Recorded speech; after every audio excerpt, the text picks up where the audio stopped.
போலுமே இயேசுவின் ராஜரீகமே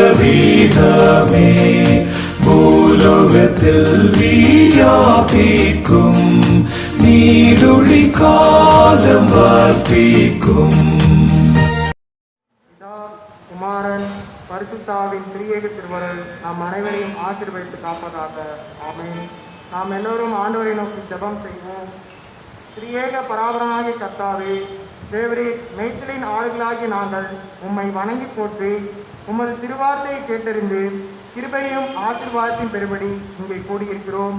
கர்த்தாவே, நாங்கள் உமது திருவார்த்தை ஆவலோடு கேட்டு அதன் வழியாக ஆத்தும பலம் பெற்று எங்கள் வாழ்க்கையை உமது நாமம் மகிமைப்படும்படி நடத்த பரிசுத்த ஆவியானவரை கொண்டு எங்களுக்கு துணை செய்திட வேண்டும் என்று எங்கள் இரட்சகராகிய இயேசு கிறிஸ்துவின் வழியாக வேண்டிக் கொள்கிறோம் சுவாமி. ஆமென். நாம் ஆராதனைக்கு ஆரம்பமாகவும் கடவுளை துதிக்கும் வண்ணமாகவும் ஜெபமாலையிலே 6வது ஜெபமாலையை நாம் பாடுவோம். ஜெபமாலையின் 6 தோத்திரம் இயேசு சாமி உமக்கென்றும் தோத்திரம் இயேசு சாமி என்ற பாடலை பாடுவோம்.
செய்வோம்.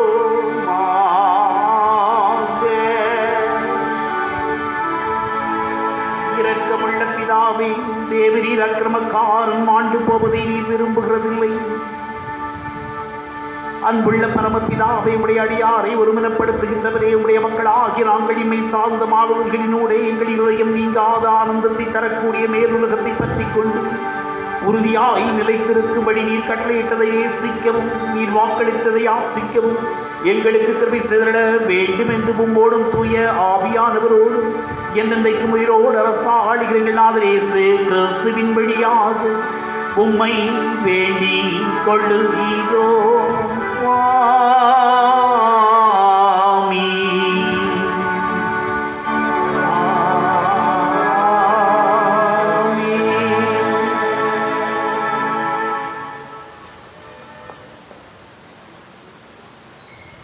கிறிஸ்து இயேசு உயிர்த்தெழுந்த திருநாளுக்கு பின்வருகின்ற 4வது ஞாயிற்றுக்கிழமையாகிய இன்றைய நாளுக்காக நாம் தெரிவு செய்த திருமறை பகுதியை நாம் வாசிக்க கேட்போமாக. இந்த நாளுக்காக தெரிவு செய்யப்பட்ட திருமறை பகுதி அது அப்போஸ்தல நடவடிக்கைகளின் புத்தகத்தில் இருந்து நாம் இந்த நாளிலே நாம் திருமறை பகுதியை வாசிக்க கேட்போமாக. அப்போஸ்தல நடவடிக்கைகள் 16ஆம் அதிகாரம் வசனங்கள் 22 தொடங்கி 34 முடிய. அப்பொழுது ஜனங்கள் கூட்டங்கூடி அவர்களுக்கு விரோதமாய் எழும்பினார்கள்.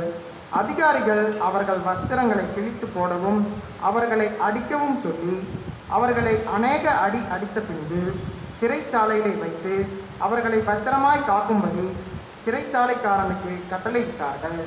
அவன் இப்படிப்பட்ட கட்டளையை பெற்று அவர்கள் உட்காவலறையிலே அடைத்து அவர்கள் கால்களை தொழு மரத்தில் மாட்டி வைத்தான். நடு ராத்திரியிலே பவுலும் சீலாவும் ஜெபம் பண்ணி தேவனை துதித்து பாடினார்கள். காவலில் வைக்கப்பட்டிருந்தவர் அதை கேட்டுக்கொண்டிருந்தார்கள். சடிதியிலே சிறைச்சாலையின் அஸ்திபாரங்கள் அசையும்படியாக பூமி மிகவும் அதிர்ந்தது. உடனே கதவுகள் எல்லாம் திறவுண்டது. எல்லாருடைய கட்டுகளும் கலன்று போயிற்று. சிறைச்சாலைக்காரன் நித்திரை தெழுந்து சிறைச்சாலையின் கதவுகள் திறந்திருக்கிறதைக் கண்டு கட்டுண்டவர்கள் ஓடி போனார்கள் என்று எண்ணி பட்டத்தை உருவி தன்னை கொலை செய்து கொள்ள போனான். பவுல் மிகுந்த சத்தமிட்டு, நீ உனக்கு கெடுதி ஒன்றும் செய்து கொள்ளாதே, நாங்கள் எல்லோரும் இங்கேதான் இருக்கிறோம் என்றான். அப்பொழுது அவன் தீபங்களை கொண்டு வரச் சொல்லி உள்ளே ஓடி நடுநடுங்கி பவுலுக்கும் சீலாவுக்கும் முன்பாக விழுந்து அவர்களை வெளியே அழைத்து வந்து, ஆண்டவமாரே, ரட்சிக்கப்படுவதற்கு நான் என்ன செய்ய வேண்டும் என்றான். அதற்கு அவர்கள், கர்த்தராகிய இயேசு கிறிஸ்துவை விசுவாசி, அப்பொழுது நீயும் உன் வீட்டாரும் ரட்சிக்கப்படுவீர்கள் என்று சொல்லி அவனுக்கும் அவன் வீட்டிலிருந்து யாவருக்கும் கர்த்தருடைய வசனத்தை போதித்தார்கள். மேலும் ராத்திரியில் அந்நேரத்திற்கானே அவன் அவர்களை அழைத்து கொண்டு போய் அவர்களுடைய காயங்களை கழுவினான். அவனும் அவனுடையவர்கள் அனைவரும் உடனே ஞானஸ்தானம் பெற்றார்கள். பின்பு அவன் அவர்களை தன் வீட்டிற்கு கூட்டிக் கொண்டு போய் அவர்களுக்கு போஜனம் கொடுத்து தன் வீட்டார் அனைவரோடும் கூட தேவனிடத்தில் விசுவாசம் உள்ளவனாகி மன மகிழ்ச்சியாயிருந்தான் என்றார் என்பது. வாசிக்கும்படியாக கொடுக்கப்பட்ட திருமறை பாடம் வாசித்தாயிற்று. நாம் உலகெங்கில் உள்ள திருச்சபை மக்களோடு ஐக்கியப்பட்டவர்களாக நாம் பக்தி விசுவாசத்தோடு நம்முடைய விசுவாசத்தை அப்போஸ்தல விசுவாச அறிக்கையின் வழியாக சேர்த்து அறிக்கையிடுவோம். வாருங்கள். பரலோகத்தையும் பூலோகத்தையும் படைத்த சர்வத்திற்கு வல்ல பிதாவாகிய பராபரை விசுவாசிக்கிறேன். அவருடைய ஒரே குமாரனுடைய ஆண்டவருமாகிய இயேசு கிறிஸ்துவை விசுவாசிக்கிறேன். இவர் பரிசுத்த ஆவியினால் கர்ப்பமாக உட்பவித்து கன்னி மரியாதையில் பிறந்து பொந்தி பிலாத்தின் கீழ் பாடுபட்டு சிலுவையில் அறைந்து மரித்தடக்கம் செய்யப்பட்டார். பாதாளத்தில் இறங்கி 3ஆம் நாள் மரித்தோரிடத்திலிருந்து உயிர்த்தெழுந்தார். மரத்துக்கேறி எல்லாம் வல்ல பிதாவாகிய கடவுளுடைய மரப்பக்கத்தில் வைத்திருக்கிறார். அவ்விடத்திலிருந்து உயிருள்ளோருக்கும் மரித்தோருக்கும் நியாய தீர்ப்பளிக்க வருவார். பரிசுத்த ஆவியானவரை விசுவாசிக்கிறேன். பொதுவான பரிசுத்த கிறிஸ்தவ சபையும் மற்றவாட ஐக்கியமும் பாவ மன்னிப்பும் சரீர வைத்தெழுதலும் நித்திய ஜீவனும் விசுவாசிக்கிறேன். ஆமீன். நாம் அறிக்கை செய்த இந்த விசுவாச அறிக்கையில நாம் மரண பரியந்தம் நிலைத்திருக்க ஒவ்வொரு இறைவன் தாமே நமக்கு ஆன்மபலம் அளிப்பாராக. ஆமீன். நாம் மீண்டுமாக கடவுளை போற்றும் வண்ணமாக ஞானப்பாடல் எண் 218 பாடுவோம். ஞானப்பாடல் எண் 218.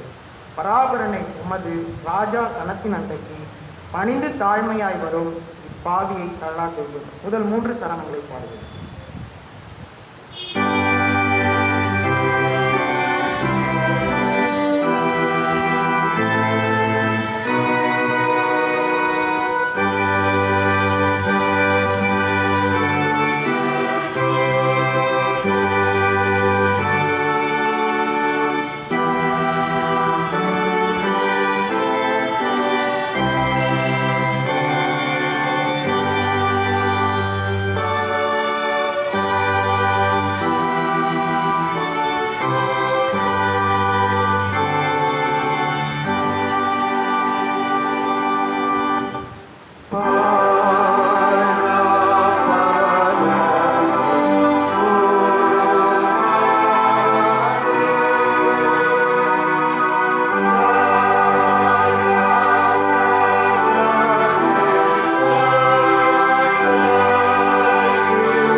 நம்முடைய பிதாவாகிய கடவுளிடமிருந்தும் நம்முடைய ஆண்டவராகிய இயேசு கிறிஸ்துவிடமிருந்தும் நமக்கு கிருபையும் சமாதானமும் உண்டாவதாக. ஆமீன். கர்த்தருக்குள் அன்பான அன்பின் திருச்சபையின் மக்களே, உங்கள் யாவரையும் ஆண்டவராகிய இயேசு கிறிஸ்துவின் இனிய நாமத்தில் உங்கள் அனைவரும் இந்த முகநூல் பதிவின்படியாக கிறிஸ்து உயிர்த்தெழுந்த திருநாளுக்கு பின்வரும் 4வது ஞாயிற்றுக்கிழமையில சந்திப்பதில் பெருமிதம் கொள்ளுகின்றேன். இந்த அருமையான நாளிலே நான் ஏற்கனவே வாசிக்க கேட்ட திருத்தூதுவர் பணிகள் 16வது அதிகாரம் 22 34 வசனங்களை மையமாக கொண்டு நாம் இந்த நாளின் அருட்செய்திக்குள்ளாக கடந்து செல்ல போகின்றோம். கர்த்தர் உயிர்த்தெழுந்த பண்டிகைக்கு பின்வருகின்ற இந்த 4வது ஞாயிற்றுக்கிழமை பற்றி குறிப்பிடுகிற பொழுது கந்தாப்தே என்று அங்கே குறிப்பிடப்பட்டிருக்கிறது. அதாவது பாடுங்கள், என்ற சங்கீதத்தின் 98வது சங்கீதம் 1வது வசனத்தை மையமாக கொண்டு இந்த நாளிலே பாடுங்கள் என்று இந்த அருமையான சங்கீதக்காரன் ரோடு சேர்த்து நாமும் பாடும்படியாக அழைக்கப்படுகின்றோம். இந்த நாளிலே நாம் கர்த்தருடைய வசனமாக நாம் ஏற்கனவே வாசிக்க கேட்ட பகுதியிலிருந்தே நாம் இந்த நாளிலே நாம் அருட்செய்திக்குள்ளாக நாம் கடந்து செல்ல போகின்றோம். கிறிஸ்துவுக்குள் அன்பானவர்களே, நாம் தலைகளை தாட்டி கர்த்தருடைய கரத்திலே நம்மை ஒப்புக் கொடுத்தவர்களாக நாம் ஆண்டவரை நோக்கி ஜெபம் செய்வோமாக.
ஆவியானவரே, விசுவாசிக்கிற உள்ளங்களிலே உடைய அன்பின் அனலை நீ மூட்டியரிடும். பற்பல மொழிகள் பேசுகின்ற பற்பல ஜாதியினரை விசுவாச உரிமைக்குள்ளாக கொண்டு சேர்த்திருக்கிற தேவரே, எங்களையும் கூட உடைய விசுவாச உரிமைக்குள்ளாக கொண்டு சேர்த்திருடும். உடைய வசனமே சத்தியம் சுவாமி. ஆமீன். கிறிஸ்துவுக்குள் அன்பான அன்பின் திருச்சபையின் மக்களே, இந்த அருமையான நாளிலே உங்களோடு கூட நான் கர்த்தருடைய வார்த்தையை பகிர்ந்து கொள்வதற்கு ஆண்டவர் கொடுத்த கிருபைக்காக நான் நன்றி சொல்கிறேன். கிறிஸ்து உயிர்த்தெழுந்த திருநாளுக்கு பின் வருகின்ற இந்த 4வது ஞாயிற்றுக்கிழமையில என்னோடு கூட நீங்கள் பாடுங்கள் என்று சொல்லுகிற இந்த அருமையான தலைப்பிற்குள்ளாக நாம் கடந்து சென்று கொண்டிருக்கின்றோம். ஒரு நிகழ்வோடு உங்கள் மத்தியிலே கர்த்தருடைய வார்த்தையை நான் இந்த நாளிலே பகிர்ந்து கொள்கிறேன். ஓபரோ நடனத்திலே உலக புகழ்பெற்ற கலைஞர் எர்னஸ்டைன் ஸ்கூமன் என்பவரை பற்றிய ஒரு வரலாற்றை உங்கள் மத்தியிலே பகிர்ந்து கொண்டு பிற்பாடு நான் கர்த்தருடைய வார்த்தைக்குள்ளாக கடந்து செல்கிறேன். இந்த எர்னஸ்டைன் ஸ்கூமன் என்பவர் கலை உலகத்திலே அவர் மிகச் சிறப்பாக இந்த ஒவ்வொரு நடனத்திலே பணியாற்றியவர் என்பதை நீங்கள் எல்லோரும் அறிவீர்கள். இவருடைய கலை உலகின் தொடக்க காலத்தில் அவருடைய கணவர் அவரை விட்டு பிரிந்து போனார். இதனால் அவர் தன்னுடைய 4 பிள்ளைகளையும் வைத்துக்கொண்டு மிகுந்த சிரமத்திற்குள்ளானார். கையிலே ஒரு பைசா கூட இல்லாத அந்த சூழ்நிலையில தன்னுடைய வாழ்வையே முடித்துக் கொள்ளலாம் என்று இந்த ஸ்கூமன் அவர்கள் முடிவு செய்தார்கள். ஒரு நாள் இரவு அவர் தன்னுடைய 4 பிள்ளைகளோடு ரயிலிலே விழுந்து தற்கொலை செய்து கொள்ளலாம் என்று சொல்லி தண்டவாளத்திற்கு அருகிலே அவர் சென்று கொண்டார். அப்படி சென்று கொண்டிருந்த வேளையில ஒரு இடம் வந்த பொழுது தண்டவாளத்தின் இடையிலே தன் பிள்ளைகளோடு அமர்ந்திருந்தார். அப்பொழுது அருமையான அந்த தாயினுடைய அருமை மகள் ஒருத்தி, அம்மா, நான் உன்னை மிகவும் அன்பு செய்கிறேன் என்று மெல்லிய குரலிலே அங்கே சொன்னாள். இதை கேட்ட ஏர்னஸ்ட் ஸ்கூமன் அவர்கள் தன்னுடைய மகளினுடைய குரல் கடவுளினுடைய குரலை போல கேட்கிறது என்று உணர்ந்தவளாக தன்னுடைய தற்கொலை எண்ணத்தை அவர் மாற்றிக்கொண்டு ஒரு சில ஆண்டுகள் கடுமையான போராட்டத்திற்கு பின்பு அவர் உலக புகழ்பெற்ற ஓபரா என்று அழைக்கப்படுகின்ற அந்த நடன கலையிலே தலை சிறந்தவரானார் என்று ஒரு வரலாறு நமக்கு சொல்லுகிறது. இந்த ஏர்னஸ்ட் ஸ்கூமன் அவர்கள் அடிக்கடி சொல்லுகின்ற ஒரு அருமையான வார்த்தை, அன்றைக்கு மட்டும் கடவுள் என் மகள் வழியாக பேசவில்லை என்றால் நான் உன்னை மிகவும் அன்பு செய்கிறேன் என்ற வார்த்தையை ஒருவேளை அவர் சொல்லாமல் இருந்திருந்தால் நான் தற்கொலை செய்து கொண்டிருப்பேன், என்னுடைய பிள்ளைகளையும் இழந்திருப்பேன். இந்த வார்த்தையை அவர் சொல்லி கண்ணீர் விட்டு அழுதார். அன்புக்குரியவர்களே, கடவுள் அன்றைக்கு மட்டுமல்ல இன்றைக்கும் நம்மோடு கூட பேசுகின்றவராக இருக்கிறார். இந்த சிந்தனையை நாம் இந்த நாளிலே கர்த்தருடைய அருமையான திருவார்த்தைக்குள்ளாக கடந்து செல்லுகிற பொழுது, இயேசு கிறிஸ்துவானவர் இந்த உலகத்தை விட்டு போவதற்கு முன்பதாக தன்னுடைய வாழ்க்கையிலே பல செய்திகளை அந்த சீசர்களுக்கு சொல்லுகிறார். அவற்றில் முக்கியமான ஒரு செய்தி, இயேசு சீடர்கள் மீதும் அதே சமயத்திலே இந்த உலகத்தின் மீதும் நான் அன்பு கொண்டிருக்கிறேன் என்று சொன்ன அந்த வார்த்தை தான், என் தந்தை என் மீது அன்பு கொண்டதைப் போல நானும் உங்கள் மீது அன்பு கொண்டேன் என்று பரிசுத்த யோவானின் நற்செய்தி நூலிலே 15ஆம் அதிகாரத்திலே அவர் திரும்ப திரும்ப சொல்லுவார். இந்த உயிர் நண்பனின் அந்த அன்புக்கு இணையாக அவருடைய அன்பு எப்பொழுதும் இருந்திருக்கிறது என்பதை இந்த அருமையான காரியங்களை வாசிக்கிற பொழுது நாம் உணர்ந்து கொள்ளலாம். நாம் இன்றைக்கு வாசிக்க கேட்ட இந்த திருத்தூதுவர் பணியில அங்கே பிலிப்பு நகரத்தில் வாழ்ந்த மக்கள் திரண்டு எழுந்து வந்து பவுலையும் சீலாவையும் அங்கே துரத்தி தாக்குகிறார்கள். அவர்களுடைய மேலுடைகளை கிழித்து போடுகிறார்கள். அவர்களை தடியால் அடித்த பிற்பாடு அவர்களை சிறையிலே அங்கே அடைக்கிறார்கள். அப்படி அடைக்கப்பட்ட பிற்பாடு அங்கே காவல் செய்யுமாறு சிறை காவலர்களுக்கு கட்டளையிட்ட பிற்பாடு அவர்கள் அங்கே சிறையிலே அங்கே இறைவனிடத்திலே குதித்து பாடிக்கொண்டிருக்கிறார்கள், வேண்டிக் கொண்டிருக்கிறார்கள். இந்த நிலையிலே நிலநடுக்கமானது ஏற்படுகிறது.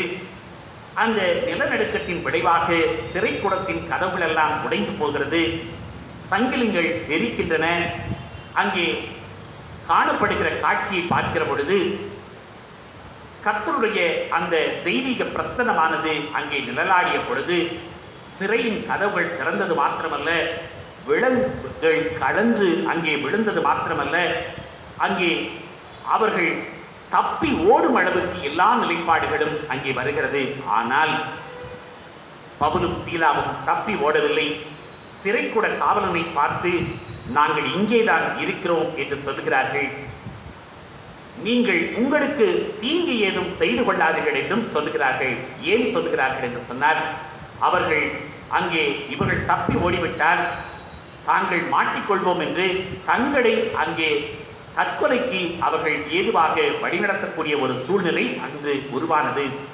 அன்புக்குரியவர்களே, அதன் பிற்பாடு நடந்த செயல்பாடுகள் நாம் ஏற்கனவே வாசிக்க கேட்டோம். இந்த அருமையான சந்தர்ப்பத்தில் முதலாவதாக இயேசு நம்மீது கொண்ட அன்பை குறித்து இன்றைக்கு நாம் அறிந்து கொள்ளுகிறோம்.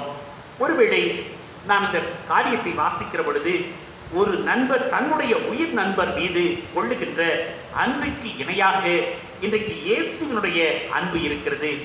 இயேசு கிறிஸ்து எல்லாம் வல்லவர், மூவரு கடவுளினுடைய இரண்டாவது ஆள், அப்படி இருந்தும் அவர் பாவிகளாகிய நம்மீது அன்பு கொண்டு நம்மை பணியாளர்களாக அல்லாமல் நண்பர்களாகவே அவர் பார்க்கின்றவராக இருக்கிறார். கடைசியிலே அந்த நண்பர்களுக்காக தம்முடைய உயிரையும் கொடுக்கிறவராக இருந்தார். இந்த அருமையான அன்பினாலே ஒரு நண்பன் தன்னுடைய உயிர் நண்பன் மீது செலுத்தும் அன்பிற்கு இணையானது என்பதை அவர் நிரூபித்து காட்டுகின்றார். இந்த அன்பிலே தான் இன்றைக்கு பவுலும் சீலாவும் அங்கே விடுவிக்கப்படுகிறவர்களாக அங்கே காணப்பட்டார்கள் என்று சொன்னால் மிகையாகாது. இரண்டாவதாக அது பாரபட்சம் பார்க்காத அன்பை அங்கே வெளிப்படுத்தினார். இவர் யூதர், அதனால் இவரை நான் அன்பு செய்கிறேன், இவர் புறவினத்தார், அதனால் இவர்களுக்கு நான் அன்பு செய்கிறேன் என்றெல்லாம் இருக்கவில்லை. மாறாக இந்த திருத்தூதுவர் பணிகளிலே சொல்லப்பட்ட இந்த அன்பானது அங்கே அனைவருக்கும் பொதுவான அன்பாக காட்டப்படுகிறது. சிறைக்கூட தலைவன் ஒருவேளை யூதனாக இருந்திருக்கலாம் அல்லது இல்லாமலும் இருந்திருக்கலாம். ஆனாலும் அவன் மீதும் ஆண்டவர் அன்பு கொள்ளுகிறவராகவே இருந்தார்.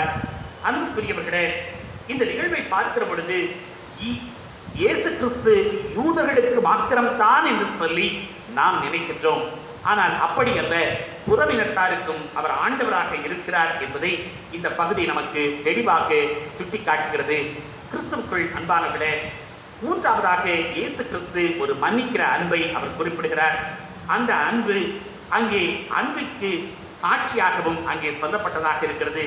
தந்தையே இவர்களை மன்னிக்கும் என்று சொன்ன நம்முடைய ஆண்டவர் இன்றைக்கு அந்த மன்னிக்கும் மாண்பினை அங்கே தன்னுடைய சீடர்களாக இருந்தவர்களுக்கும் வெளிப்பட செய்கிறார்.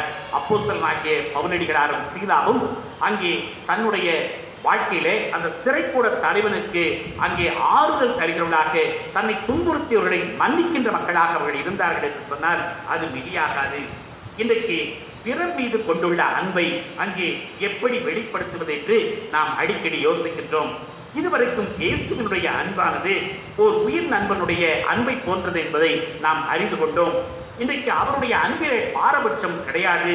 அவருடைய அன்பானது மன்னிக்கின்ற அன்பாக இருக்கிறது என்பதை சிந்தித்த நாம் இந்த நாளிலே நம்மீது காட்டுகின்ற அன்பை பிறர் மீது நாம் எப்படி காட்ட வேண்டும் என்று சொல்லி இன்றைக்கு நாம் சிந்திக்க போகின்றோம். இன்றைக்கு நான் உங்களிடத்திலே அன்பு கொண்டிருப்பதை போல நீங்களும் ஒருவர் மற்றவரிடத்திலே அன்பு கொண்டிருக்க வேண்டும் என்பதே என்னுடைய கட்டளை என்று சொன்னார். அன்புக்குரியவர்களே, இந்த கட்டளைப்படி நாம் வாழக்கூடியவர்கள் மீது இந்த அன்பை நாம் செலுத்த வேண்டும் என்று அழைக்கப்படுகின்றவர்களாக இருக்கிறோம்.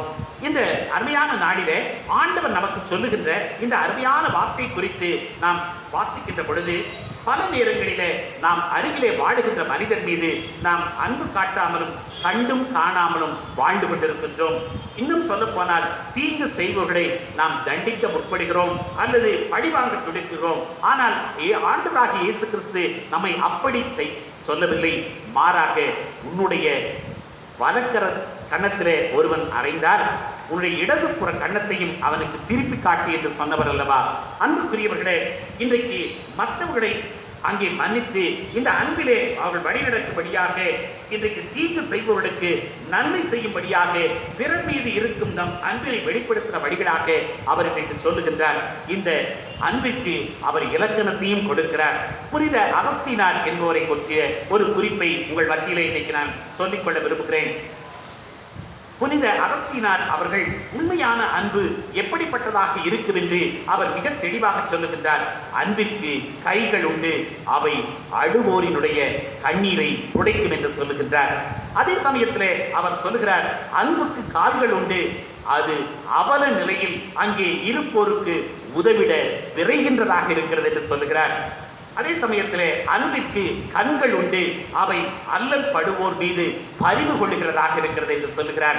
அதே சமயத்திலே அன்புக்கு காதுகள் உண்டு, அவை அண்டி வருவோரின் குறைகளை கேட்கிறதாக இருக்கிறது என்று சொல்லுகிறார்.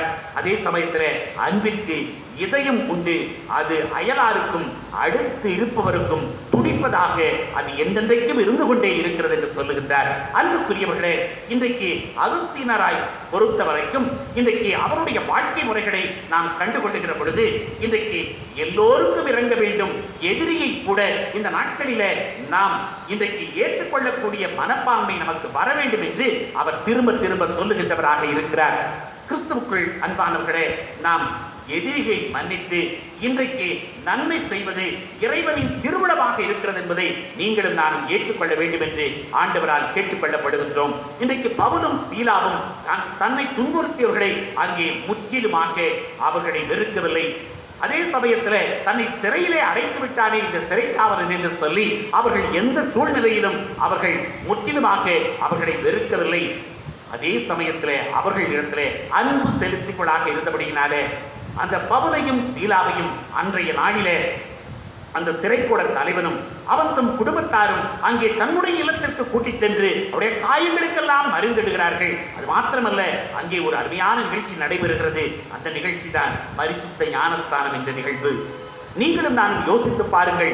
அங்கே துன்புறுவோர், அங்கே துன்பப்படுத்தியவர்களை மன்னிப்பது மாத்திரமல்ல, அவர்களுக்கு கிறிஸ்துவினுடைய அன்பை பிரதிபலித்தது மாத்திரமல்ல, அவர்களை ஆண்டவருக்குள்ளாக அவர்கள் கொண்டு வந்தார்களே, அந்த அன்புதான் இன்றைக்கு இயேசுவினுடைய பாசமிகும் அன்பாக இருக்கிறது. அன்புக்குரியவர்களே, இந்த பாசமிகு அன்பைத்தான் நாம் பாடுகின்றோம், துதிக்கின்றோம், வணங்குகின்றோம். இன்றைக்கு நாம் இந்த அருமையான இந்த நாளிலே இயேசு கிறிஸ்துவை நாம் இன்றைக்கு பாட வேண்டும் என்று அழைக்கப்படுகின்றோம். ஏன் அவரை பாட வேண்டும்? பவுலும் சீலாவும் பாடிய பொழுதுதான், ஆண்டவரை துதித்த பொழுதுதான் அங்கே ஒரு பெரிய நிலநடுக்கம் உண்டானது, அங்கே அற்புதம் உண்டானது. அவர்கள் விடுதலை பெற்றார்கள். விடுதலை பெற்றதோடு மாத்திரமல்ல, அவர்கள் தங்கள் வாழ்க்கையிலே பெற்ற அனுபவத்தை அவர்கள் மற்றவர்களுக்கு சொல்லி காட்டும்படியாக அதே சமயத்தில் அவர்களுடைய வாழ்க்கையில ஒரு மிகப்பெரிய மாறுதலை அந்த சிறை காவலுடைய குடும்பத்திலே ஏற்படுத்தி கொடுத்தார்களே. இன்றைக்கு அப்படிப்பட்ட அந்த அன்பின் பிரதிபலிப்பான நம் இறைவனை நாம் எப்படி பார்த்து கொண்டிருக்கின்றோம்? உண்மையான அன்பு இன்றைக்கு குற்றங்களை மன்னிக்கிறது. இன்றைக்கு அன்பிற்கு இலக்கணம் தருகிறவர் நம்முடைய ஆண்டவராக இருக்கிறார். பிறர் மீது உள்ள அன்பை நாம் எப்படி வெளிப்படுத்த வேண்டும் என்று கேட்டுக்கொண்ட நாம் இன்றைக்கு நம்முடைய வாழ்க்கையில இந்த அன்பை எப்படி புரிந்து கொள்ள போகிறோம் என்பதை நாம் இன்றைக்கு முழுமையாக இன்றைக்கு சிந்தனை செய்ய வேண்டும். ஜார்ஜ் வாஷிங்டன் என்ற அமெரிக்க ஜனாதிபதியாக வாழ்ந்த மனிதரை பற்றி உங்களுக்கு எல்லாம் தெரியும். அவருக்கு அருமையான பீட்டர் மில்லர் என்ற ஒரு அருமையான நண்பர் இருந்தார். அவர்கள் இருவரும் ஒன்றாகவே படித்துக் கொண்டிருந்தார்கள். பிற்காலத்தில் ஜார்ஜ் வாஷிங்டன் அவர்கள் அமெரிக்காவினுடைய அதிபரானார்.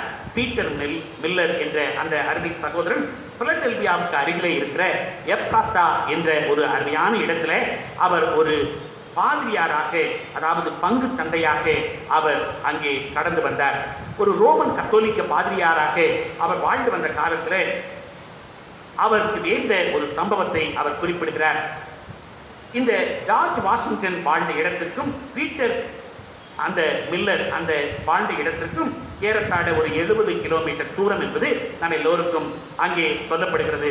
அந்த தூரத்திலே வாழ்ந்த இந்த அருமையான சகோதரன் பீட்டர் மில்லர் இருந்த அந்த எப்ரத்தா என்ற அந்த பங்குல ஒரு சமயத்தில் மிக்கேல் பிட்டமேன் என்ற ஒரு சகோதரன் அங்கே அவர்களை அதிகமாக துன்புறுத்தி வந்தார். இந்த மிக்கேல் பிட்டமேன் அவர்கள் பல சூழ்நிலைகளில அவருக்கு சொல்லனா கொடுமைகளை அங்கே கொடுத்து கொண்டே இருந்தார். பீட்டர் மில்லரோ எல்லாவற்றையும் பொறுத்து கொண்டு ஆண்டவருக்காக நான் வாழ்கிறேன் என்று சொல்லிக் கொண்டிருந்தார். இதற்கிடையிலே மிக்கேல் பிட்டமேனுக்கு தேச துரோக குற்றமானது சாட்டப்பட்டு அவருக்கு அங்கே அமெரிக்க தேசத்தில் அந்த நீதிபதி மரண தண்டனையை விதித்து விட்டார். அப்படிப்பட்ட ஒரு சூழ்நிலையில அவர் சிறையில அடைக்கப்பட்டிருக்கிறார். இந்த செய்தியை கேள்விப்பட்ட அருமையான பங்கு தந்தையான இந்த பீட்டர் மில்லர் அவர்கள் அங்கே தன்னுடைய நண்பனான ஜார்ஜ் வாஷிங்டனை சந்திப்பதற்காக செல்கிறார்.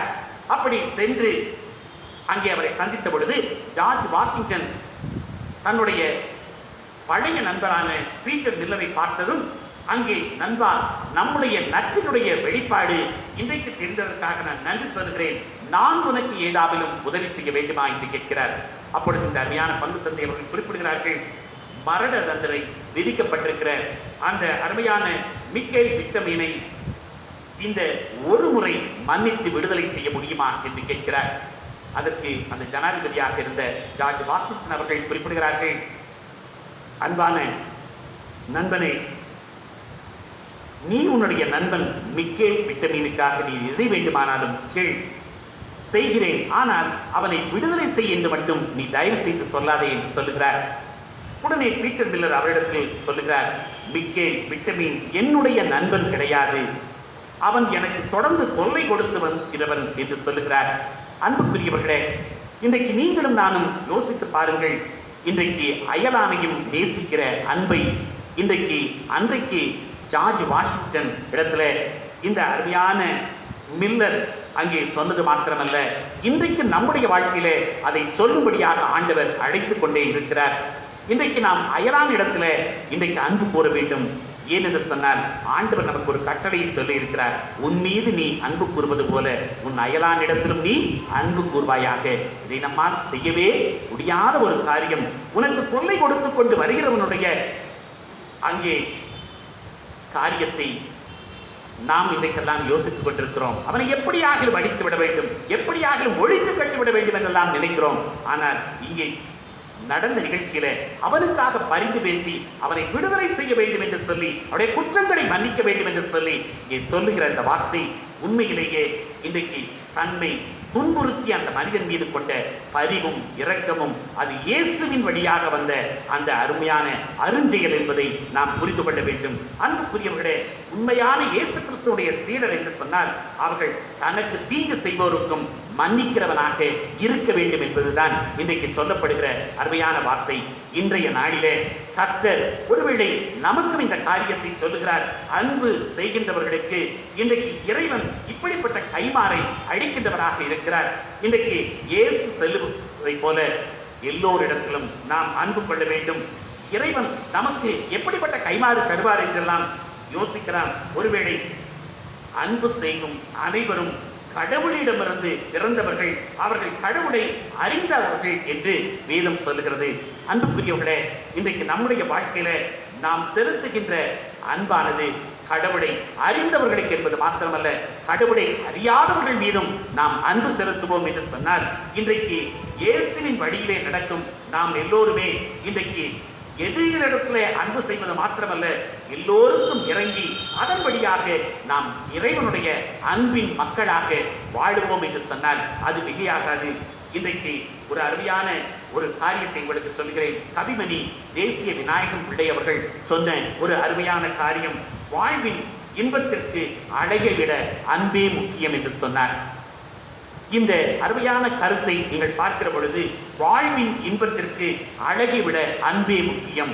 ஏன் என்று சொன்னால் வாழ்விற்கு அழகு சேர்க்கிறது அன்புதான். அந்த அழகை நம்முடைய இதயத்திலே தாங்கி வாழ்ந்தோம் என்று சொன்னால் அதன் வழியாக இறைவனுடைய அருளை நாம் நிறைவாக பெற்றுக்கொள்ள முடியும் என்பது மாத்திரமல்ல, இன்றைக்கு வரலாற்று நாயகனாக இயேசு கிறிஸ்து நம்மோடு கூட இருக்கிறார். இன்றைக்கு உயிர்த்தெழுந்த நாயகனாக இருக்கிறார். ஆற்றல் மிக்க துணையாளராக காண முடியாத பிரசன்னத்திலே நம்மோடு கூட வாழ்ந்து கொண்டிருக்கிறவராக இருக்கிறார். நம்முடைய உணர்வுகளை, நம்முடைய எண்ணங்களை, நம்முடைய செயல்பாடுகளை தூண்டி எழுப்பி இன்றைக்கு செயல்படுகிற ஆண்டவர் நம்மோடு கூட கடந்து வருகிறார். இன்றைக்கும் கொரோனா காலம், இந்த காலம் நமக்கு மிகுந்த பாடுகளும் வருத்தமும் வேதனையும் துக்கமும் இன்றைக்கு சஞ்சலமும் தவிப்பும் இன்றைக்கு இருந்து கொண்டிருக்கிறது.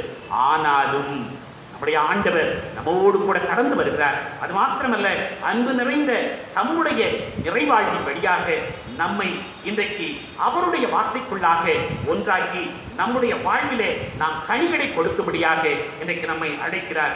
இந்த அருமையான மகிமைப்படுத்தப்பட்ட இந்த கிறிஸ்துவின் ஆவியினாலே நாம் இன்றைக்கு வாழ்ந்து கொண்டிருக்கிறோம். அந்த வாழ்விலே நாம் என்றென்றும் நிலைத்து வாழவும், நற்செய்தி பணியில நாம் இன்றைக்கு இறையரசுக்கு உரியவளாக மற்றவர்களை ஒன்று சேர்ப்பதற்கும் இந்த அன்பை பயன்படுத்துவோம்.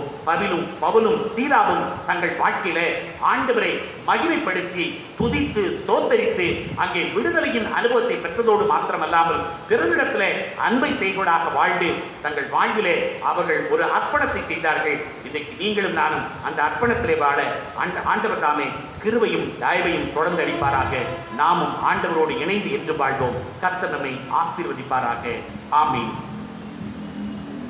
தலைகளை தாக்கி ஆண்டவரை நோக்கி நாம் ஜெபம் செய்வோம். சர்வ வல்லமை மிகுந்திருக்கிற ஆண்டவரே, இந்த நாளிலும் நீர் உங்களுடைய அன்பை எங்கள் மத்தியிலே பகிர்ந்து கொண்டதற்காக நன்றி செலுகிறோம். உடைய வார்த்தையின்படியாக இந்த அன்பை நாங்கள் ருசித்தோம். இந்த ருசிப்போடு நாங்கள் வாழுகின்ற மக்களாக அல்ல, மாறாக செயல்படுகின்ற வாழ்க்கையை எங்கள் உள்ளத்திலே கொடுத்து நாங்கள் இன்னும் செயல்படவும் சிந்திக்கவும் இப்படிப்பட்ட அன்பை மற்றவர்களோடு நாங்கள் பிரதிபலிப்போம். எங்கள் வாழ்வை உம்முடைய அருமையான பிரசனத்திலே அர்ப்பணிக்கிறோம். எங்களோடு தொடர்ந்து வாரும். உடைய கிருபையின் பிரசனத்தால் எங்களை நிரப்பிடும்.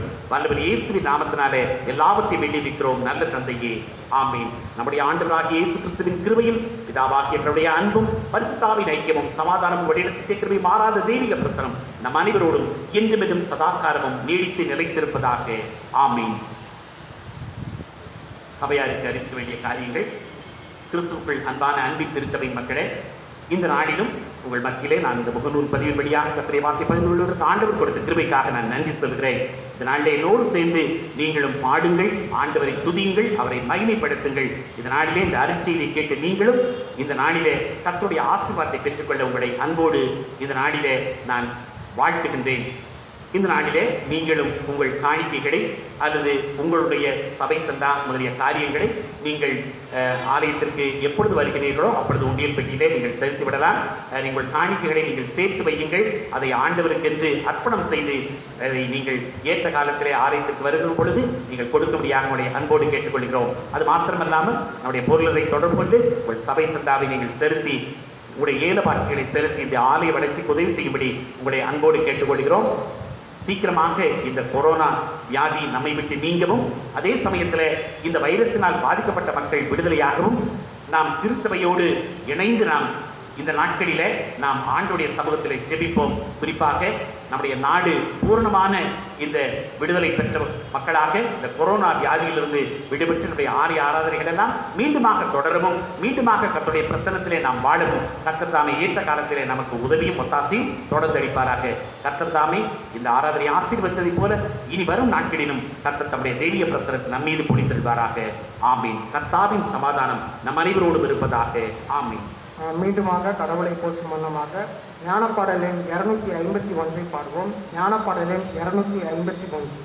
மகா அதிசயங்களை செய்து என்னை பூரிப்பித்து உபத்திரவத்தின் பாரத்தை இரக்கமாய் கழித்து ரட்சிக்கிற தயாபரர் தான் ஸ்தோத்தரிக்கப்பட்டவர் கர்த்தாவுக்கு புகழ்ச்சி என்ற பாடலில் முதல் 3 சரணங்களை பாடுவோம்.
ஜெபம் செய்வோமாக.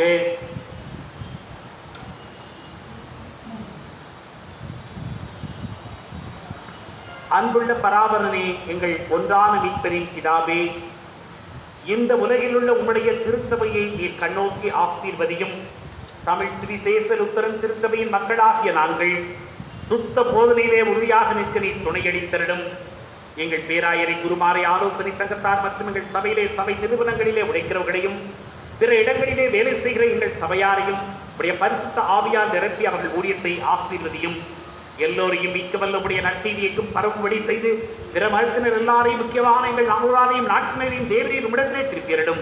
நாங்கள் உறுதியாக விசுவாசித்தும் இடத்திலே எல்லா மக்களிடத்திலும் அன்பு கூறுவதற்கு எங்களுக்கு துணை செய்திடும். அறுவடையின் ஆண்டவரே, உடைய அறுவடைக்கு உண்மையும் நேர்மையுமான ஊழியரை எங்களிடையே அனுப்ப உண்மை வேண்டிக் கொள்கிறோம்.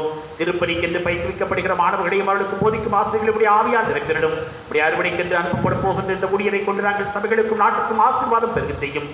உலக அதிகாரிகள் எல்லோருக்கும், எங்கள் குடியரசுத் தலைவருக்கும் அவரை சேர்ந்த யாவருக்கும் தேவையான எல்லாவர்களையும் நன்மையை கொடுத்துள்ளோம்.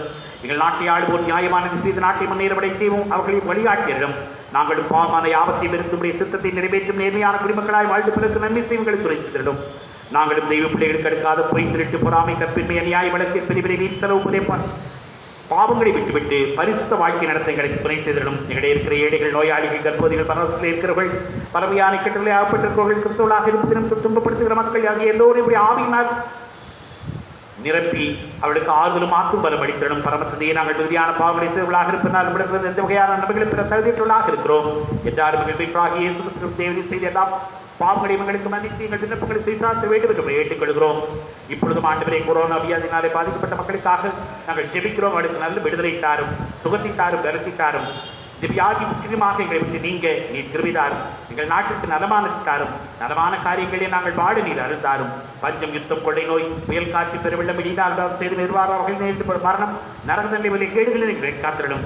இளம் தரும் விடவை சிறைக்கு சென்று எங்கள் வாழ்க்கைக்கு தேவையான எல்லா நன்மைகளும் எங்களுக்கு கொடுத்து உங்களுடைய ஆசீர்வாதங்களால் எங்களை நிறுத்திட வேண்டும் என்று கெஞ்சி கேட்டுக்கொள்கிறோம். எங்கள் மரண வேளையிலே மனக்கலக்கம் இல்லாமல் எங்கள் ஆவிய பிதாவாக கரங்களிலே ஒப்புவித்து மோட்சராட்சி அடைபடி அருள் புரிந்திட வேண்டும் என்று இயேசு கிறிஸ்துவினுடையாக வேண்டிக் கொள்கிறோம். சுவாமி, ஆமீன். நாம் ஆண்டவருடைய ஜெபத்தை சேர்ந்து செல்வோம். பரமண்டலங்களில் இருக்கிற எங்கள் பிதாவே, உம்முடைய நாமம் பரிசுத்தப்படுவதாக, உம்முடைய ராட்சியம் வருவதாக, உம்முடைய சித்தம் பரத்திலே செய்யப்படுவது போல பூமியிலே செய்யப்படுவதாக. அந்த நிலையிலாக தெரிவித்தாரும் கடற்காருக்கு நாங்கள்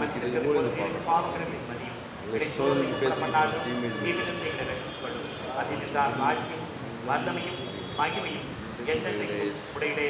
சுவாமி, ஆமீன்.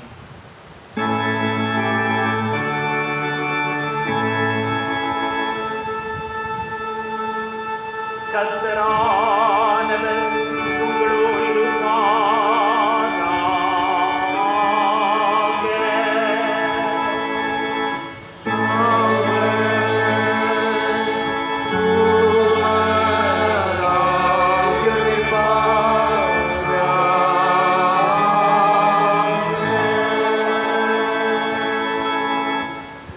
கர்த்தரானவர் உம்மை ஆசீர்வதித்து உம்மை காப்பாராக. கர்த்தரானவர் தமது திருமுகத்தை முன்னே பிரகாசிக்க செய்து உன்னிடம் திருவிழவராயிருப்பாராக. கர்த்தரானவர் தமது திருமுகத்தை உனக்கு பிரசன்னமாக்கி உனக்கு நச்சமாதானம் தந்தருளுவாராக.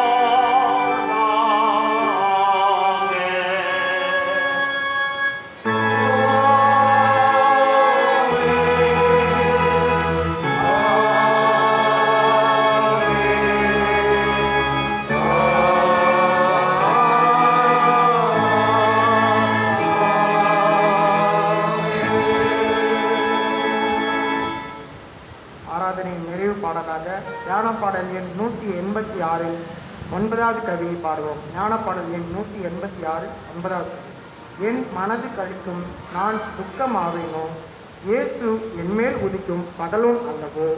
பரத்தில் வைக்கப்பட்ட அனந்த பூரிப்பு என் ஆவிக்கு பலத்த திடன் உண்டாக்கிற்று.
சுவாமி கிருபையாயிரும்.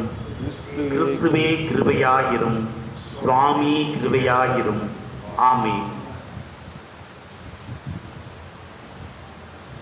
பராபரனுக்கு ஸ்தோத்திரம் உண்டாவதாக. ஆமென்.